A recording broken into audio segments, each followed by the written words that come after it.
Good evening. On behalf of the League of Women Voters Kitsap and the League of Women Voters of Washington Education Fund, welcome to the 7th in our series of candidate forums for the 2025 general election season. My name is Mara Louise Schmerfeld. I'm your neighbor from Port Orchard, and I will be your moderator for this forum. Thank you to the City of Bremerton for the use of this hearing room. Tonight's forum is being recorded and will be available at the League of Women Voter Kitsap's website. Tonight, we will hear from the two candidates for the position of Mayor of Bremerton. The public was invited to submit questions through the League's website, and I would like to thank those who did so. Those of you in attendance are encouraged to submit questions tonight during the forum by writing them on cards that are being circulated by our League members in the room. Once you write your question, please just hold up your card and a volunteer will collect it. Please keep your questions as concise as possible and phrased so that both candidates can provide an answer. Before we go further, I want to say a word about the League of Women Voters. Founded during the days of the women's suffrage movement, the League envisions a democracy in which every person has the desire, the right, the knowledge, and the confidence to participate. The League is proud to be nonpartisan, neither supporting nor opposing candidates or political parties. The League invites people of all genders who are 16 years or older to join. We would like to acknowledge that this forum is being held within the ancestral territories of the Squamish and the S'Klallam people. As I mentioned, please turn off your cell phones and put away any recording devices. This forum is being recorded and will be posted on the League of Women Voter Kitsap website. No part of this recording may be used for any purpose without the explicit written permission of League of Women Voters Kitsap. Now, let's introduce the candidates. Current Mayor Greg Wheeler and current City Council member Jeff Coughlin, who are seated in the order they will appear on your general election ballot. Gentlemen, thanks to each of you for participating this evening.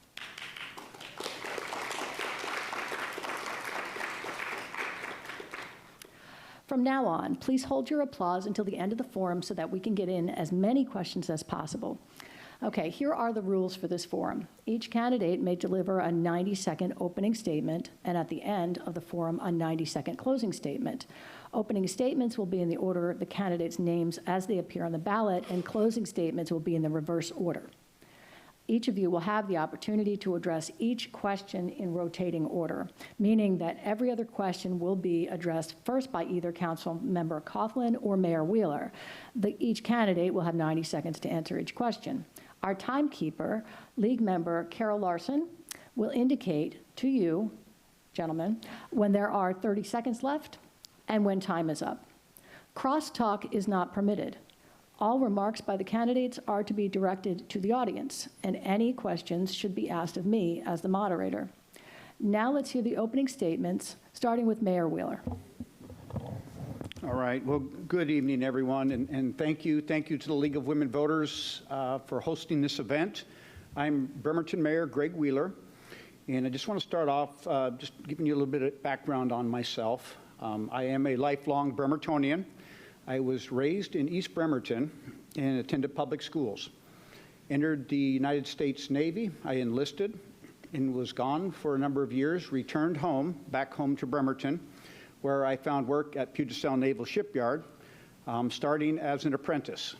So I entered the apprenticeship program. I'm a marine pipe fitter. I had that credential as a journeyman mechanic, and so completed that program. And halfway through my career, I transitioned into engineering, where I retired after a 34-year career total. During my career, I started to school, where I attended the night school and earned a BA and an MBA. I'm solely endorsed by the Squamish tribe, several labor unions, several leaders in the community, including electeds, endorsed by the Kitsap Builders Association, Affordable Housing Council, past city council person for 8 years, 3-time council president. It's an honor, has been an honor to serve, and I look forward to the questions this evening.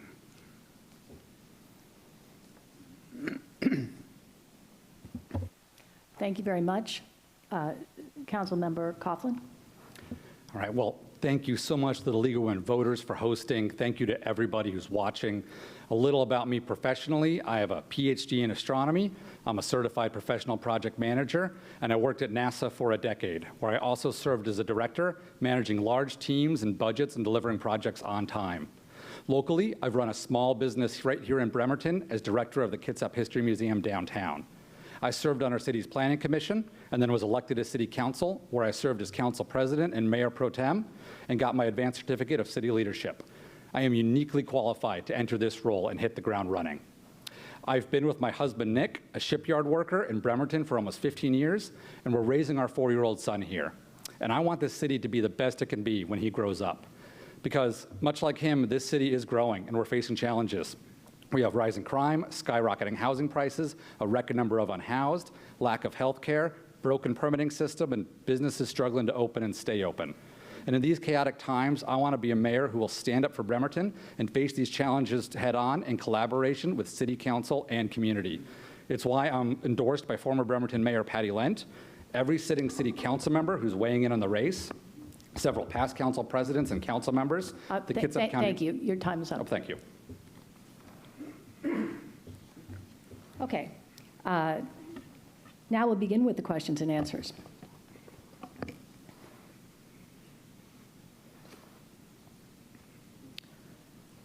Starting with you, Mayor Wheeler, what would be your top priorities as mayor and why? All right. The top priorities continue to be addressing homelessness and providing housing of all types with the goal to create affordable housing. Those are the most pressing needs in our community. There's needs there. Things I have been working on. I've seen success. We've transitioned housing into supported housing through Pendleton Place, through the Evergreen Bright Start, through the Mills Crossing project, through the Manette Townhomes. There are several examples around the city where we have developed housing to fit a variety of needs. I have proposed a shelter. The council shot it down. One of the worst decisions I think I've seen as an elected official in my 16 years. We have no permanent emergency shelter today. We do not have one. I will continue, though, to work to bring one forward through my next term. So rising crime, that is not happening. Our crime statistics have been declining for a number of years now. Permit system is not broken. I can show you a record number of sales tax collections for an increasing amount of businesses being opened in our city. We have created an attractive environment. We've had B&O tax reform under my watch, brought in Western Washington Small Business Development Center, just recently created the Main Street Association program. We are a certified Main Street program here. Quincy Square, new properties downtown, and I am stopping for that request. Thank you. Councilmember Coughlin, do you want me to repeat the question? Sure. What would be your top priorities as mayor and why? Absolutely. My top priorities are the 3 things that I hear from folks every day and the 6,000 doors I've knocked, and looking at the data as we face our city challenges. Public safety is an issue. Crime has risen in the past 4 or 5 years. And you look at the report from last year statewide, our crime rate is almost twice that of Port Orchard, over twice that of the county, and 4 times that of Paulsbo. Everyone who lives in this city knows we have significant challenges. So I want to see not only more officers, but those who are working closely with community, those who know our challenges and are able to prevent problems before they start. Housing is a top priority, and we have seen housing prices rise 50% in Bremerton over the past 8 years. Permitting is a challenge. It takes longer to get a permit for a single-family house than it does to actually build it. 2/3 of our housing permits are taking longer than the state-mandated maximum. So we need the city to be more efficient so that we can get housing built for working families in this city. And homelessness has risen significantly in the past 8 years. Bremerton shoulders half of those who are unhoused, and I have a vision of working with community partners on a navigation center that is both the moral responsibility and the financially responsible way to have true solutions to homelessness. The mayor's shelter plan was not tenable, not viable, and did not provide actual pathways out of homelessness. I know Bremerton can face these challenges heads on if we have new leadership. Thank you. Okay, Councilmember Coughlin, the next question is also for you. What steps will you take to make the permitting process for homeowners and business owners, especially small business owners, more transparent and more consistent? Absolutely. I know we can do better with the resources we have right now. I mentioned how long some of the permits take in this city. And I want to give one example of a local business owner I talked to the other week. He has spent over 2.5 years now in city permitting, trying to open a small business in our downtown in an existing restaurant space. I have seen the back and forth emails, the changing requirements, being told he was approved and then being told he wasn't. And what we need to do is tackle the situation head on like other jurisdictions have. Not only recently Kitsap County did a complete overhaul of their system, but so has Bellevue, Mount Vernon, Wenatchee, Marysville, small and big jurisdictions. It starts by getting everyone to the table, our unions, our construction companies, people who own homes, our permit specialists, outside consultants, and making sure that we have a system that is streamlined. It makes sure that we have checklists that when an applicant is told these are the 10 steps you need to do and they do them, the permit is done and issued. Things like the county where they have limited the number of back and forths that are required, and embracing new technology that other cities have used to make the process less manual and more automatic, to make it streamlined. We can definitely do better with the resources that we have right now because other cities are doing it, other jurisdictions are doing it, and I believe Bremerton can do it too. Thank you. Mr. Mayor, do you want me to repeat that question? Sure. What steps will you take to make the permitting process for homeowners and business owners, especially small business owners, more transparent and more consistent? Well, we'll keep doing what we do, which is to, the permits are available and you can track your permit process online. And what we can do, and I will do, and the other jurisdictions that you've seen and heard about models, some of their departments have been devastated by turnover and leadership turnover. The city of Bremerton is not one of those. I have experienced leadership team in place using the county, and I respect the county, but using them as an example of how to do a permit process when they were devastated by turnover is not a good example to use. So we're setting a record number of permits being processed throughout the city. I'm endorsed by the Kitsap Builders Association Affordable Housing panel and every single labor union except one who I share an endorsement with, all who know permits are important for their livelihoods. So we will continue, though, with innovation. We will invest in technology. We'll always try to improve our processes.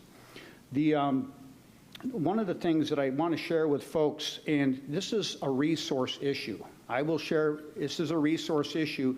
The City Council, if this was a priority, they would have, including my opponent, would have prioritized resources towards this operation. So every year, the state releases new codes for building, fire, environmental, and health. Every year, we get a book to work with. It requires a lot of research. Okay, the next question is also for you. If reelected, will you return the city offices to full-time operating in-person hours and reopen offices to the public? So we never shut those offices down. So the one thing you will see is I have devoted I have specific times for counter service, 9 to 12. And so when I pull people off their permits and other jobs to staff the counter, I feel that's a public service that's worth doing. But after 12 noon, we are available for appointments, as always. And then I put them back to work processing permits. And that's why we're achieving record numbers of permits being processed. That's why you have an economy that's booming. That's why you have so much investor confidence in the city. If you look around, you'll notice we have a lot of investment happening in all four corners and throughout our city. So this idea that I would staff a counter all day long, that is a inadequate, inefficient use of resources. Those folks need to be processing, pushing permits out, and then always we're available by appointment. Thank you. Councilmember Coughlin, would you like me to ask the question again? Sure. If elected, will you return the city offices to full-time operating in-person hours and reopen offices to the public? Yes, right now, all of our city offices, somebody who wants to walk up and talk to a human and be able to sit at a counter and look at some plans is 9 to noon, Monday to Friday. Those hours are not accessible for working people in our city. We need to expand hours and do smart things like having Saturday hours in some cases, because folks aren't available Monday through Friday when they need to pull a permit for their hot water heater or get advice on a new project. And it's not just that, it's the accessibility of our local city government as well. The mayor's office has been closed off for a long time now. It used to be an open door policy under the previous mayor that folks could walk in and get the help they need, and that has not happened over the past 8 years. We also need to modernize communication and community engagement. We need to have a quarterly city newsletter that says what's going on in the city, that communicates to residents how to get feedback.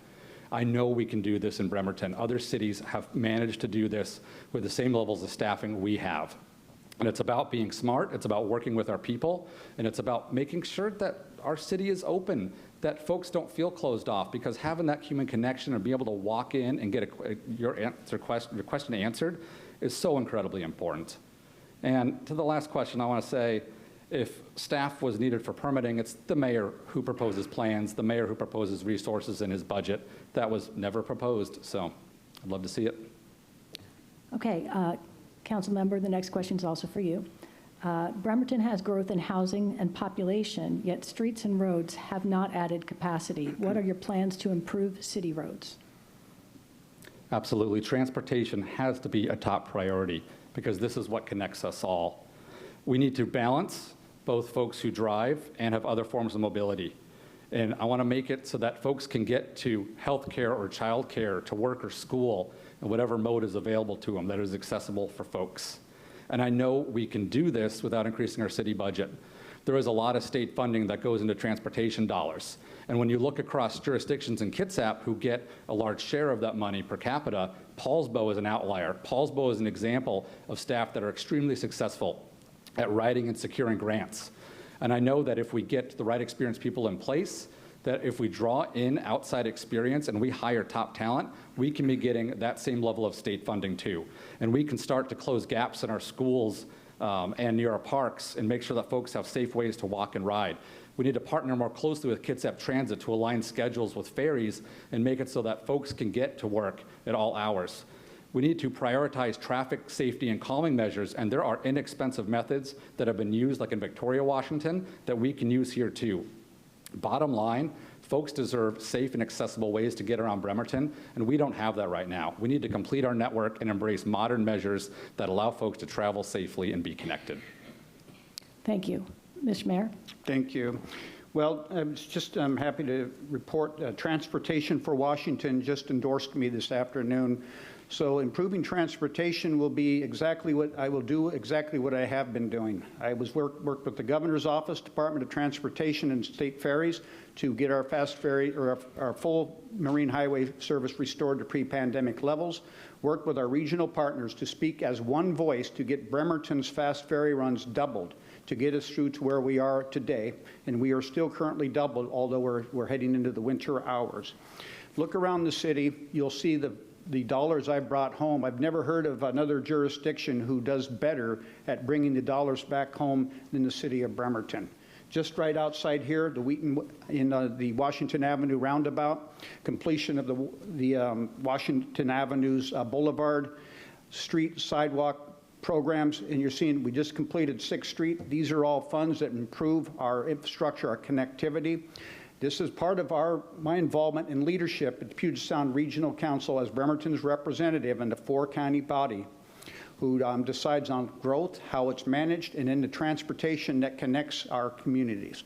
I have been working with leadership. I hold a leadership role, and we are successful in bringing home dollars and will continue to do so. And that's how those dollars come home, is being a membership of that body and being active as members. Thank you. Mayor, in Bremerton, rentals make up a significant portion of the housing market. What are you doing or planning to do to assure that renters have affordable housing options, as well as to increase the supply of permanent supportive housing in the city? Yeah, absolutely. We need to build. So the basic premise is we need to build to get even with demand and then get ahead of it. That's when you start to see the pricing stabilize. And we need all types of housing, all the way from the ADUs, which I've championed. I have championed them all the way from 1 ADU to 2 ADUs to removing owner occupancy requirements, all the way to today where we have ADU plans working with, and we had the leadership role. Paulsville took the lead on that, but the only jurisdiction that had expertise was Bremerton to provide that input to get this over the top where we have these type of things. That's an example of how we do more projects. We need to zone responsibly, smartly, but that also adds inventory into our city. Keep up with the incentives that we've got. Make sure that we keep the leadership stable, as the building association has determined is so important, is when they endorsed me, is make sure we keep qualified people in place. That's what other jurisdictions have been suffering from. So one thing a lot of people don't realize is multifamily housing tax exemption, which the council immediately has just recently reduced dramatically. That actually produced housing that was transferred into permanent supportive housing, subsidized housing, Mills Crossing as an example, Evergreen Bright Start's an example, Peninsula Community Health Services, workforce housing is an example of projects built under that. Thank you. Councilmember Coughlin, do you want me to repeat that question? No, I'm good, thank you. We have to do better on housing affordability. Too many people are getting priced out of Bremerton. If the mayor's initiatives had worked, why are housing prices up 50%, both for homeowners and for renters? The average price of rent in Bremerton is now almost $1,800, and it is not sustainable. So on council, I have backed smart zoning policies so that we are doing infill development where we currently have housing, backed modern housing solutions like the accessory dwelling units, which I was happy to champion, and Paulsville absolutely took the lead. It was their Department of Community Development that did the heavy lifting and got that done for the county and other jurisdictions. But again, permitting is an issue. Again, taking longer to get permitting than to build housing. And I know a builder for 2 years has been trying to convert an existing office space into residential, something we sorely need, and has been stuck in permitting. It can not get through DCD. We have to be lowering the barriers to creating housing that are coming from within the city ourselves.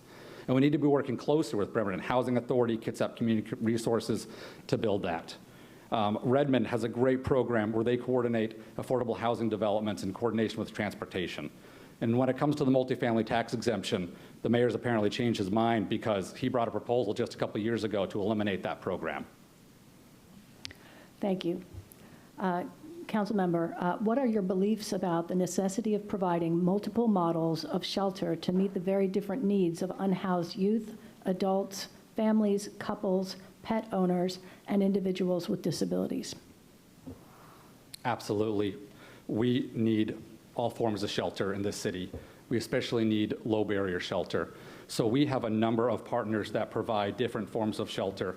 St. Vincent de Paul provides shelter for women and families, for single men. We have Pendleton Place that is for folks with mental health. But what we desperately need is a navigation center with wraparound services. This has been proven time and time again in cities to provide meaningful pathways out of homelessness, to get folks the help they need and back on their feet. I've been proud to work with our nonprofit partners on a navigation center with wraparound services, and that is the model that Bremerton needs to embrace. Unfortunately, when the mayor had a chance and spent most of a year saying he was working on shelter solutions, he brought forth a proposal that would have the city go it completely alone. It cut out our nonprofit and community partners that we need to work with. It was essentially a plan that repurposed a public work shed to house people instead of equipment. It was on a site that was not going to be developable, and it was not in coordination with community.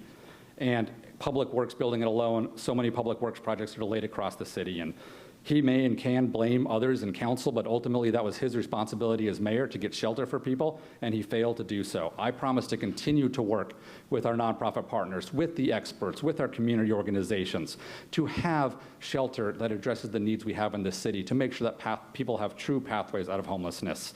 Bellingham has a great program with their base camp shelter. City, county, nonprofits coming together. Thank you. We can do it too. Mayor Wheeler, would you like me to repeat that question? Sure. Okay. I think so. What are your beliefs about the necessity of providing multiple models of shelter to meet the very different needs of unhoused youth, adults, families, couples, pet owners, and individuals with disabilities? Absolutely.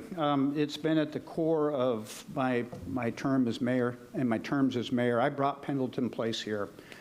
These are tough tough projects. I identified the property, identified the investors, and connected everybody, and we were a lead and funder on that project. I took the political lead on that. We got her done. We've been building transitional housing also throughout the city. The proposal I brought forward, it is not a very good and accurate characterization of the proposal I brought. This is one of the most irresponsible decisions I've ever seen to turn down a shovel-ready, clean, nice shovel-ready project, turn it down with no other guidelines, no plans in place. That was 19 months ago. I would have had this built in November of last year. We have now lost 2 winters. We're ready to enter another one, and there's nothing on the horizon. Again, one of the worst decisions I've ever seen. They're irresponsible. We will keep working, though. So, you know, the key is we never go it alone in Kitsap County. That's how we got permanent supportive housing built. That's how you know, and a number of other issues. That's how we get fast ferries doubled up here in the city of Bremerton. This is how the endorsements alone show you the number of partnerships that I have throughout the county, not just Kitsap County, but our region. And so we'll keep working at it. No more decisions like the one where they shut down my proposal for a shelter. Thank you. Mr. Mayor, what is the future plan for the 40 acres in the Hines Headwaters? Hines Headwaters. Is that the Tracyton watershed? Someone in the audience can confirm that? Yes. Anybody saying yes? Yes, someone's saying it. That Nope. watershed, it's in the Chico watershed, the Hines Creek Basin. That's the 40 acres. Oh, the 40 acres of Hines Creek Basin. Okay, okay. Created the lake down there in 40 acres, with 40 acres up on the hilltop, and you immediately rezoned it from 1 dwelling per 20 acres to 5 dwellings per acre. So we built from 2 dwellings to 200. And I'll read the question on the card just to make sure that it's picked up on the recording. So the card reads, what is the future plan for the 40 acres in the Hines Headwaters? Why did Bremerton rezone 2 20-acre, I think, parcels from 1 dwelling to 5 dwellings per acre? You know, right now, that particular parcel is has not been a part of our discussions for any future plans. So I would welcome input, and at any time, and if there's specifics about futures, when you rezone from 1 dwelling unit per acre to 5, then your future plan is we intend on that being 5 dwelling units in that acreage. So if that's a fair statement for you, that's the future plan. Okay, thank you, sir. Councilmember Coughlin, do you want me to read the question again? No, I think I'm good. I will just speak to what I want to see us prioritize if I am mayor, and that is protecting one of our most valuable assets in Bremerton, and that is our natural resources. I think so many folks live in Bremerton because we are surrounded by our forests and our trees and our waterways, and it is critical that we protect this, that we do not bulldoze forests to build new housing. We have room inside our city to build where we have existing development. We can do smart infill projects like ADUs. We can build up in places like downtown and Harrison Heights. I am solely endorsed by Washington Conservation Action because of my commitment to make sure that we are protecting our watershed, we are protecting our trees, and we are protecting our environment here. So no, I do not want to see any massive housing developments or increases in zoning in areas that are environmentally precious to us. I'll stop there. Okay, thank you. The next question kind of ties in with this topic. What exactly will you do, and this is for you, Councilmember Coughlin, what exactly will you do to protect our waters in light of a marine tug sinking, sewage spills, and toxins every July put into the water from bridge blast when there are alternatives? That's a great question. So yeah, recently we unfortunately saw the sinking of the Dominion tugboat in the marina that released oil into the Puget Sound. There was, just over a week ago, almost 30,000 gallons of combined sewage from the city that spilled out into the Puget Sound region as well. And places like Kitsap Lake, although there has been progress, was just shut down the other week as well. And so what we need to do in these cases is identify the root cause. We need to work closer with the port to make sure that proper precautions are put in place so that dangerous and derelict ships aren't allowed to moor there. We need to continue to improve our sewer system and invest in it so that it can handle heavy rains and do communication and outreach to the community so that in areas of heavy usage, we are reducing household usage and making sure those overflows don't happen. And Kitsap Lake reduce and address some of the core causes of why we have algae blooms there, such as folks bringing it in from outside. And absolutely, fireworks are a major concern in Bremerton. It is disruptive to people, to noise. We have to find a way to have responsible celebrations that don't impact our environment, both polluting our waters and affecting those with PTSD and pets. Thank you. Mr. Mayor, do you want me to read that question again? Yeah, there was multiple parts. Sure. What exactly will you do to protect our waters in light of the marine tug sinking, sewage spills, and toxins every July put into the water from bridge blast when there are alternatives? Yeah, well, you know, it'll always be a focus of mine. And so I cleaned, you know, I'm going to say this, I cleaned up Kitsap Lake 8 years ago when I took this job. It was all but dead. And so there was so many toxic algae blooms that people were not even going into the water anymore, and it was dangerous. Now today we have a relatively clean lake, and the citizens are very happy. Am I at 30 seconds? Oh, no. Okay. So, you know, continuing to control our stormwater runoff. My opponent here thinks that if we speed up the permit process, we can get more development and go faster. Well, you know what? Sometimes we need to take our time and make sure we control stormwater runoff to protect our environment. We do quite a bit of that. I take heat for it. And, but we make sure that all those I's are dotted, T's are crossed, so that we know where that stormwater goes and it does not go into the Puget Sound. Continuing with all of the runoff, you know, the catch basins, we make sure they're clean, but right now there's a lot of outfalls that go into Kitsap Lake. We're diffusing those right now to make sure that all nutrients are dispersed into the ground before it ever gets into the water. Salmon and stream habitat. We do a lot of time, Parish Creek's our latest project. We are restoring that to a full, and you're going to see some salmon on that creek here once we are done with that. This all ties together. Planning properly to prevent congestion, which affects air quality, making sure traffic and infrastructure is in place where we can travel smoothly, all those things. Thank you. Mr. Mayor, given the unhoused population in downtown Bremerton, what plans do you have to provide sanitation services and shelter, especially in the winter, for those individuals? I'll keep working with the Salvation Army to maintain that shelter. It is sheer relationship. This is trust, it's relationship, and it's my hat's off to them. When the council blew up my idea, they basically shut down the only shelter opportunity and option in our county, which I proposed. We were left without a shelter. I immediately went to the Salvation Army, and what I have been doing, while the other groups are studying and talking and meeting for the last 21 months, I have been keeping the Salvation Army open and funded. We cannot do that forever. That building wasn't built to be a shelter, it was built for a community center. They are a hygiene center. They offer bathrooms. They offer laundry services.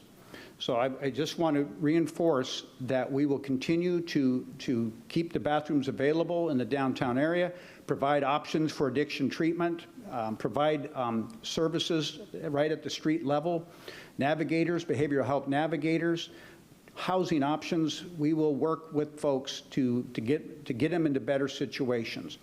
The goal here, we're not talking about this is not a question, is not a criminal justice question. This is a how can we help people help themselves, essentially. And I'll keep working on that. I started the mobile addiction treatment clinic, fire department, Peninsula Community Health Services partnership, more of those programs. We need to do more of them. Thank you. Council member, do you want me to repeat? Yes, please. Given the unhoused population in downtown Bremerton, what plans do you have to provide sanitation services and shelter, especially in the winter, for these individuals? Absolutely. So I absolutely applaud the Salvation Army for stepping up in times of crisis, but let's be clear, it is not the mayor or the city that is funding them. That funding comes from the county That is about $2.5 million each year that is funded by the county. It is not the mayor that is keeping that open. It is thanks to our county partners. And it is thanks to many community groups like Rock the Block that are helping out folks who are down there. The mayor can blame whoever he wants, but when you are mayor, it is ultimately your responsibility to work with all stakeholders, community partners, to get plans done. That did not happen. We wasted almost a year on a plan that was not viable, that the mayor failed to get folks on board and get passed. Again, I am committed to making sure that Salvation Army doesn't have to operate as a shelter. It is not their core service. It is not their specialty. We have experts in our community. We have a consortium that is working hard on a navigation center with wraparound services, and the mayor has been invited to attend those meetings, to work in partnership, and he has refused publicly on numerous occasions. As mayor, I will work with people. I will not be claiming that I am keeping something open. It is community, it is working together, it is all hands on deck. And yes, when I was council member, I provided resources to the mayor for bathrooms downtown, and he refused to implement them. We can do better. We can work with community on smart solutions that actually help folks in permanent pathways out of homelessness. Okay, the next question is still with you, council member. How will you actively solicit and encourage constituent engagement as mayor, keeping in mind the barriers many constituents face in engaging with their elected leaders and advocating for themselves? Absolutely. We need a city government where everyone feels like they belong, that they're welcomed, and that their input is truly valued. This is one of the reasons that I supported the new position of community engagement manager and got that in the budget, working in concert with community and my fellow council members back in 2023. And finally, 2.5 years later, we do have a person in that position whose expertise is on communication and community engagement. And we need to make sure that that person whose expertise is working with our police, our fire, our Department of Community Development, Public Works, all across the city, so that every time there's a community survey, every time there's a forum, we make sure that it's in a manner where people feel welcome and they're able to give their input in an effective manner. And unfortunately, that is not happening right now. That person's talents, I believe, are being wasted. And as mayor, I would tap into that to help. It also starts by opening back up the mayor's office and the city hall, not just open 9 to noon on weekdays, but broader hours so that people can be engaged. And it's about true, meaningful conversations. Too many times we have had public works projects, other city projects that just check the box for community involvement, and that has to stop. We have to have genuine conversations that take input from the community to projects, because too many public work projects have had to be redone because they didn't have the right community input at the start, and that wastes taxpayer dollars. Thank you. Okay. Mayor Wheeler, do you want me to repeat? Sure. Yep. Yep. How would you actively solicit and encourage constituent engagement as mayor, keeping in mind the barriers many constituents face in engaging with their elected leaders and advocating for themselves? Yeah, absolutely. It's part of my whole philosophy. I've hit 35,000 doors during my 3 mayor campaigns. And what a lot of folks don't know is I get hundreds of emails every week from people who have established a relationship with me. And what needs to happen now, the city council has shut down public comment. So the one avenue people had to engage has been shut down. I don't know how long that'll last, but the environment has changed at City Hall and I won't say City Hall, I will say specifically in the city council chambers. And that needs to be corrected. I will work with the new leadership of the city council in the next year together to make this a place that used to be welcoming when I was the council president and was leading the city council for 3 terms. And as my first term as mayor and halfway through my second, it's not as friendly now for the regular people to come down. And just, Zoom options, I think, are great. We continue to use technology to ensure folks who have mobility issues. Let's offer Zoom, which we do. We'll continue that. And just, again, engaging like I do. This is my personal style, but I found it to be effective, and folks seem to appreciate it based on the 49% vote I received in the primary election. Thank you. Mr. Mayor, this question is for you as well. Give us some examples of what you have done and what you plan to do to put Bremerton on the map as a world-class arts community. It's a question after my own heart. Quincy Square, I championed that. When I took office, we had passionate, talented groups who were forming together to try to create something that was unique and special. As the mayor, I was able to bring it all together, find the role for government, and not take away any of the ambition and talent and imagination from the groups that made it happen. We went out and got the money, we partnered, we brought the whole community together. We now have Quincy Square, which I believe will be a world-class stage, and it will be an attraction. We have a creative district now. We are a certified creative district, and I will be meeting with leadership from the state of Washington here in the near future to walk around our city and discuss ways they can be a bigger part of this. Everybody in our state is excited about Quincy Square. There's also tremendous work just with individual groups. Watch First Friday now. Watch the energy down there when you come into the city. You're seeing art on several streets. You're seeing pop-up displays in windows. Working with my administration, working with the Downtown Bremerton Association, we've activated storefronts. We've made some zoning and code changes that allow for that. We'll continue to do those kind of innovative things. So, again, it's exciting time. I'm looking forward to what the future has for us. Thank you. Council member? Yeah, if you don't mind reading it one more time. Oh, sure. Give us some examples of what you have done and what you plan to do to put Bremerton on the map as a world-class arts community. Perfect. So, first in my volunteer work with the museum, I've staffed First Fridays firsthand to be down there with folks and make sure that we have a welcoming downtown. And not only that, but we've seen Charleston and Manette and soon the Harrison Heights stepping up to have their own First Fridays and arts-focused programming. Well, on council, I made sure that we got stable funding for our Arts Commission, which wasn't the case. They relied on the 1% for the arts project, which essentially had funding coming and going, and it wasn't stable year to year. So we stabilized that so that they actually had resources to plan both for new art and the maintenance of existing art. And we need to increase that amount and keep that going. I've had to personally intervene. We have an amazing festival called Krampus that has brought unprecedented numbers of people into our downtown to embrace the arts, and they almost left Bremerton for Tacoma the other year because of the frustration they had with our permitting office. The mayor's on the record of saying he wants to limit the number of special events in Bremerton, and to me, no. We need to embrace our special events going forward. So I want to help special event permitting to be easier to get done so we have more events in the city. Folks have more things to do. And I've worked closely with the Downtown Bremerton Association, making sure they have funding, getting Main Street status, and they are the ones who right now are operating Quincy Square. It is their ideas, it is their initiatives that is activating that space. There was not a plan in place for Quincy Square until the DBA stepped up to get it done. So I'm so appreciative to our community partners in the arts and to work with them. Thank you. Council member, another sunken boat question. This is something that people are really interested in. What are your thoughts about the sunken boat in the marina, and who was responsible, and who will pay for this very difficult and expensive project? It's a great question, and it's in my district.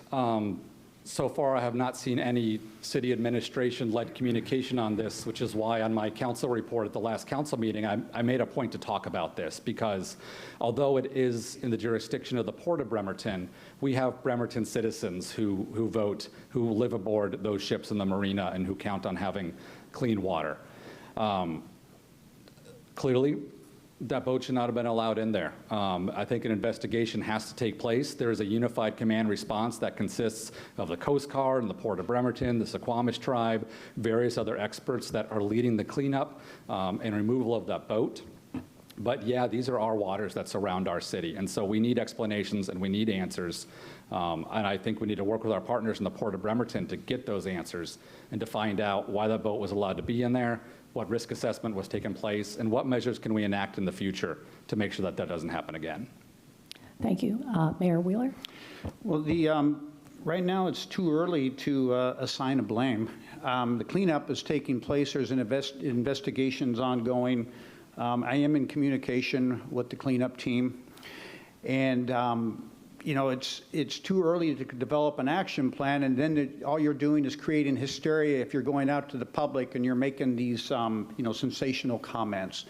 Right now, we need facts, and there's no use going out unless you have them. And so I think we take the time, we gather the facts, before we accuse an entity for allowing a derelict vessel, if that's what the claim is. I think we need to find out for sure before we start making claims like that. That's how you maintain partnerships. That's how you build partnerships. That's why we're getting the work done in the city of Bremerton that I've been talking about with Quincy Square and ferries and, you know, the amount of infrastructure projects I've been bringing home, the development throughout the city.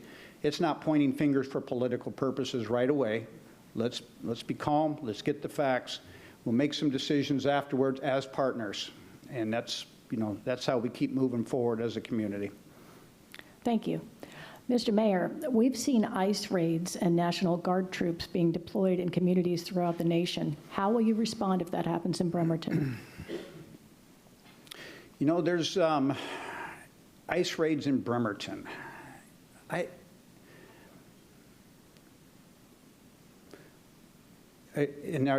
think the question is, would I issue a proclamation or a statement, or would we confront and block?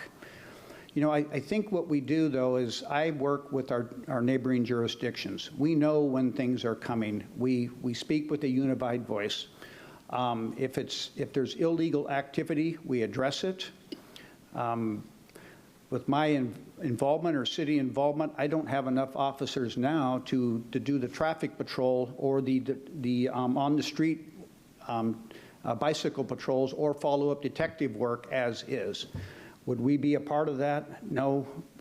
If there's dangerous criminals and specific type of thing, we always assist with keeping our public safe when there's a dangerous situation. It's a hypothetical question, and ICE raids, I don't know what that would look like if you're comparing us to a big city. I'd have to address that issue as it comes to us. I have a relationship with the Immigration Assistance Center. I just spent 2 hours with their youth program. As a matter of recently, they invited me as a trusted community leader and neighbor who's worked with them for years. That didn't come up. Thank you. Would you like me to repeat the question? Yes, please. Okay. We've seen ICE raids and National Guard troops being deployed in communities throughout the nation. How will you respond if that happens in Bremerton? Thank you. We are living in unprecedented and chaotic times, and I will stand up for Bremerton. I will stand up for Bremerton and make sure our citizens are protected. There is a state law that forbids local police departments from participating with immigration and customs enforcement. I will make sure that Bremerton stands by that law and that our police are not working with that. As the mayor said, we don't have enough police as it is in the city. We have not kept up per capita, and we're seeing the consequences of that. I'd also work with our state attorney general. I'd work with our legal teams. I would work with other cities. We must stand united if something like that happens here. We must work across the county with other cities. And let me tell you, we played out this scenario in January. One of the executive orders that came down in early January was threatening funding for cities that had DEI programs, which Bremerton did. And the mayor immediately, within 24 hours, said that he was rescinding all of our DEI programs and rescinded a hiring offer to our new diversity and communication engagement manager. I was chair of the finance committee at that time, and I said, there is no need to make a knee-jerk reaction. We should be thoughtful. We should work with other cities, and that is what has ultimately happened. We are now part of a class action lawsuit and got injunction against the federal government. That is how we'll do it going forward. We will work together with our neighbors and our partners to make sure that the people of Bremerton are protected. Thank you. Mr. Mayor, would you like to hear the question again? Oh, I'm sorry. I think you I answered had the question. I had the first one, yeah. Absolutely. Okay, council member, you sort of, we are out of time. Okay, you both, gentlemen, you've both addressed a number of issues, and I want to thank you again for coming tonight. At this time, we will ask you for closing statements. However, Before the candidates give their closing statements, I do want to remind everyone that there's a link to this forum located at the League of Women Voters website, lwv-kitsap.org. And to learn about the items on the ballot, I will refer the voters to the website of the Kitsap Auditor's Office, as well as to the official state and local voters pamphlets sent in the mail. Finally, the Kitsap Auditor's Office will mail out ballots by Friday, October 17th, marking the start of an 18-day voting period through November 4th. Due to a newly updated Postal Service policy, the Auditor's Office is recommending voters use a drop box by 8 p.m. on November 4th or return their ballots by mail by October 28th.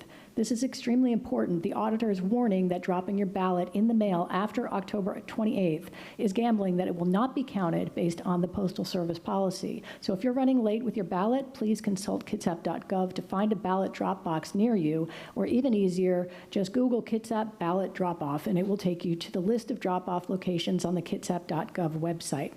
Now let's get some closing statements from the candidates, starting with Councilmember Coughlin. All right, thank you. Well, thanks again for everyone for watching and being engaged in your city. I truly believe that despite the challenges we're facing, both locally and nationally, Bremerton's best days are ahead of us, if we have leadership that brings people together to solve problems. It's why I'm committed in my first 100 days to meeting with every one of our 400 city employees to find out what's working internally and what isn't, working with department heads to better coordinate and break down a lot of the silos that currently exist in our city, to having regular standing tag-ups with council members so that we are working and achieving success collaboratively and together, not apart. To have regular tag-ups with our unions, like our own police and firefighters, who have told me that they need better communication with our administration, as well as tag-ups with our neighborhood and community groups. I want to open back up the city offices so it's accessible to working people, and be available myself as a mayor with an open office, and like the Becky Erickson model in Paulsville, be available Saturday mornings for folks who want to talk. I do not believe in going it alone or taking all the credit. I believe in collaboration and shared success and setting things up for success in the future to be able to hand off to the next generation. As a scientist project manager, I'll bring problem solving with collaboration and empathy. It's why I'm solely endorsed by the 26th Legislative District Democrats, by Planned Parenthood Washington, Washington Conservation Action, many other organizations. You can go to my website, electjeffcoughlin.com, to learn more or reach out to me anytime. Thanks once again for listening. Thank you. Mr. Mayor. All right, well, thank you. And I just want to close by saying thank you, everybody, for the thought-provoking questions. And I am, again, I want to repeat, I am the only candidate solely endorsed by the Suquamish tribe, multiple labor unions that represent our area, except one where I share an endorsement, several community leaders, over 250, and electeds throughout the region. And after 10,000 doors, 35,000 total, my message from them is clear. Get back to work and keep doing it. We are progressing as a city. Anybody who cannot see the momentum we've had is not looking close enough in the right places. I am committed to maintaining what we've gained, not providing disruption for political purposes. Stability has been our key. If you look at our leadership team and what we've seen in the past in other jurisdictions, you'll see leadership, consistent, competent, professional leadership at the top of each organization with transitions in place to ensure smooth continuity. I'll stay at it for you. It's been a pleasure and an honor to serve in my own hometown. And I just want to close a couple things. I was the only individual, my opponent was the only individual who did not vote for a budget with the diversity manager in it. I am the only person in this race who's qualified to be a city manager based on my professional and academic credentials. So again, I'm the only candidate in this race qualified to be a city manager based on my professional and academic credentials. Thank you. Gentlemen, thank you both very much. Thank you for your time this evening, and I want to thank the audience for their excellent questions. Thank you.